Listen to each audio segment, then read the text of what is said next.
Here's a quick guide from Bay of Plenty Regional Council on how to get your bike on the bus. Let the driver know you're going to load your bike on the bike rack. Squeeze the handle in the middle of the bike rack upwards, then lower the bike rack down. Lift your bike onto the bike rack, front wheel facing toward the yellow support arm. Hold the bike, then pull the yellow support arm and raise it up over the front tyre. Make sure it fits over the top of the front wheel, like this. If there's already a bike on the bike rack, follow the same steps and remember the front wheel faces toward the yellow support arm. And finally, to remove your bike, unhook the yellow support arm and lower it to release your bike.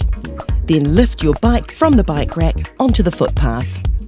As the cyclist, it's your responsibility to load and unload your bike. Be careful when you walk in front of the bus, make sure you're safe and the driver can see you.